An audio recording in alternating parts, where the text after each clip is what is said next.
Hi folks, and welcome back to the channel. If you haven't guessed already by the thumbnail, we're going to be reviewing this, the Opteka 6.5mm f3.5 fisheye lens.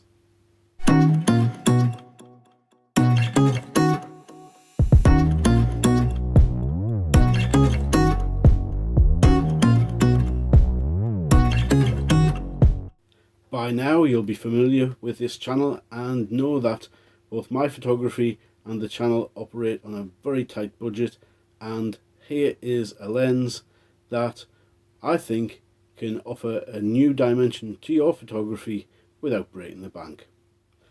Before we unbox the lens, I'll first explain how I came to own that particular lens and why.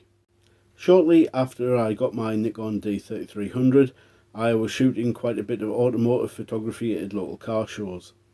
To add something different to the photographs I was taking, I decided to pick up some of these, which are the little screw-on fisheye adapters, and they're a real budget option.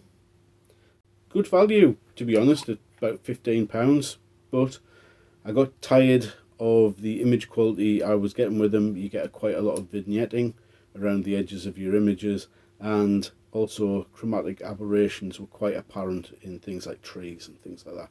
So I decided it was time to step up to a dedicated fisheye lens.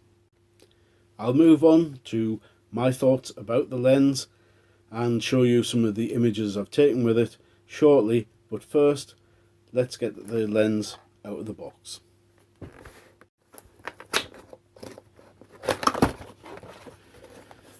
There's not a lot in the box, to be honest. You've got warranty card and user guide, a PVC pouch, and your fisheye lens itself. The first thing you'll notice is that this is quite a weighty affair. It weighs in at 414 grams, however it feels heavier than that. The construction is quite good. If I can just get the cap off the back there, you can see it's got a metal mount. The rings click into place quite nicely with the aperture ring there, and that's quite a smooth action with the focus ring. I have seen a lot of people criticise the lens cap on this lens, saying it falls off all the time. However, that's not the case. As long as you remember to make sure that these little plastic tangs inside of the lens cap make contact with the wider edges of the petals on the front of the lens cap will hold in place quite nicely. Incidentally, for full frame users, you will have to remove the lens hood, otherwise what you'll find is it does encroach onto the corners of your image. And one more thing to talk about is the fact that that dome shaped front element means filters are right out of the equation. So how did I find the Opteka 6.5mm lens in use? Well, that 6.5mm is about equivalent to 9mm in a APSC camera, and to be honest, it's a little crazy. The lens probably would have been better, you know, an 8mm lens on full frame would have been more usable. You certainly have to watch where you stand, because you are pretty much guaranteed to get your feet into the frame, and Opteka claim that this has got a 180-degree field of view, and quite frankly I have no reason to doubt that. That crazy field of view though is ideal for people like estate agents. You can imagine they would be able to make the smallest single bed sit look like a luxury apartment. Like most lenses in this price point, it is an entirely manual lens. There is no image stabilization or autofocus available, but one other thing to consider is, despite the fact it's rated at f3.5, don't be tempted to open it up to the full aperture like that. You'll find that the images just aren't quite as sharp as they are, and I found that stopping it back down to f5.6 improved the sharpness quite dramatically. As mentioned earlier, I bought this lens to use for automotive photography, and I'm going to roll you some of those shots now. However, I have seen this lens used to great effect for a lot of other things like landscape photography, astrophotography, and extreme sports like skateboarding and snowboarding, that type of thing.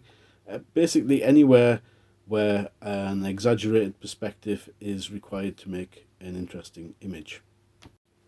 And in a way, that kind of specific style is also the downfall of this lens too. Because it's so extreme, you can't really use it for anything other than kind of a one-off shot. You couldn't shoot all day with this lens, it would just be over the top. Don't get me wrong, it's certainly handy to have a lens like this for the occasions when you want to use it.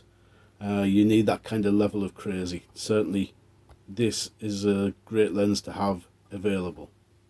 And I suppose what I'm trying to say is, if you did buy this lens, then you're probably not going to be carrying it around with you on every shoot. It is quite a heavy little lens as well, so sometimes you just take it along with you if you know you're going to use it. Despite what I've just said, can I actually recommend this lens then? Well, the answer is yes.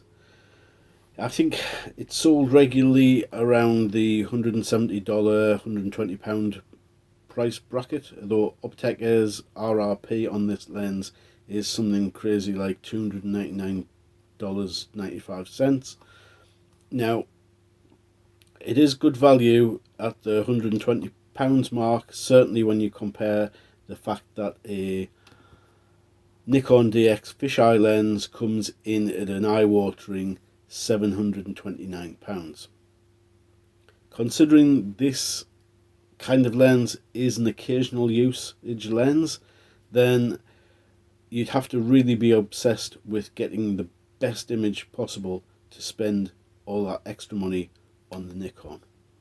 At the other end of the scale, I think it's better off spending £120 as opposed to the £20 on the adapters. You're just going to get a better shot with this, and for all these are good for the money, I think you just get bored of trying to correct all of the chromatic aberrations and issues you have with these compared with what you would get out of the Opteka. If you've owned this lens, then feel free to leave your own comments, your own viewpoints and what you thought of this lens. Be interested to know what your thoughts were. And as ever, if you've enjoyed this video, please consider giving it a thumbs up. It really does help out the channel a lot. If you'd like to contribute more, then if you're not a subscriber, why not subscribe? It is free, doesn't cost you a penny, and it does help support my channel.